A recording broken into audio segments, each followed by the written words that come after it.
Okay, so after doing a lot of research and a lot of spring killings, the one that not mostly caught my eye, but an interesting one was about an ex-Marine, Charles Whitman, who killed, I believe he killed 14 people and wounded 31. And the 15th person died in 2001 after, from his wounds, but this happened in 1996. Um, a little background of him. He's an ex-Marine, and he started suffering a lot of mental issues because his parents broke up or they got a divorce, and I guess he started growing a lot of hatred against them, or basically the whole family, because he didn't want his parents, to be apart. And he started going to a psychiatrist because his mental issues started getting worse and worse.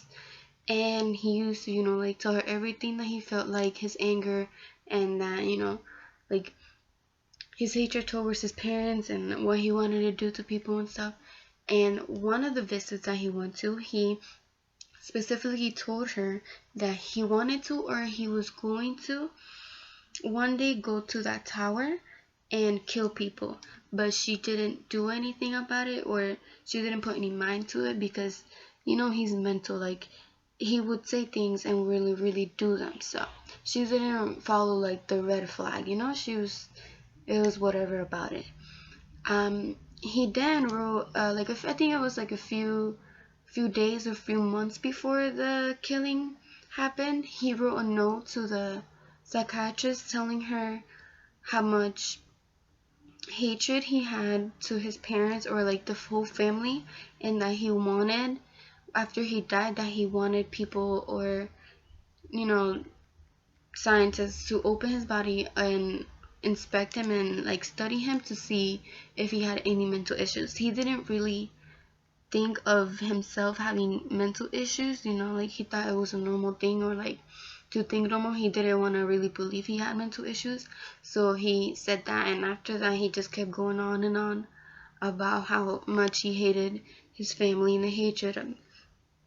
After that, he the day before, actually the night before the whole killing, he went to his mom's house, and killed her by stabbing her and shooting her. Then he went home after, and he actually he um he stabbed his wife to death. That was the night before. The day after was when he started the killing.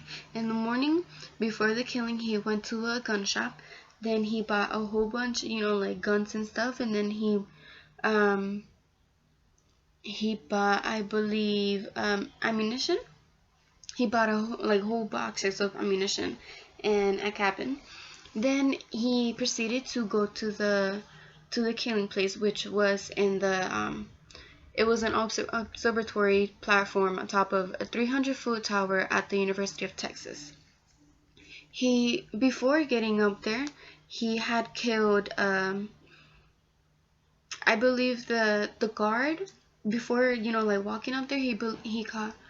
I'm sorry. He killed the guard, and he killed two visitors before getting up there.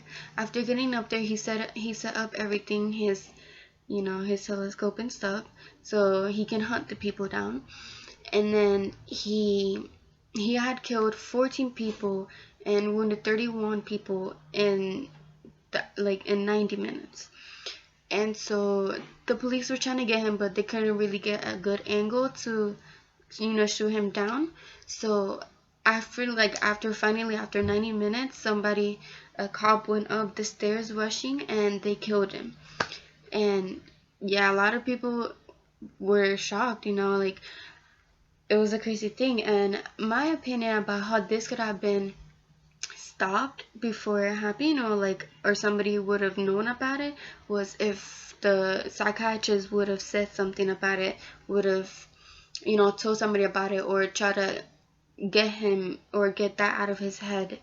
And another way that I think it could have been better, and this would have never happened, was, since he had a lot of problems, and he was an ex-Marine, and he had a lot of experience killing, and not killing, but like he knew how to handle a gun. He knew how to handle everything, like he was an expert. I would think that, like he would have been better off in a asylum, like a crazy people place, a mental people place where they could have helped him and he could have stood there and he would have had a choice to but stay there. He couldn't get out of the place. And I mean, that's what I think it would have helped, but it didn't. And then it happened, and the place was shut down for, I believe, 25 years after that. Yeah.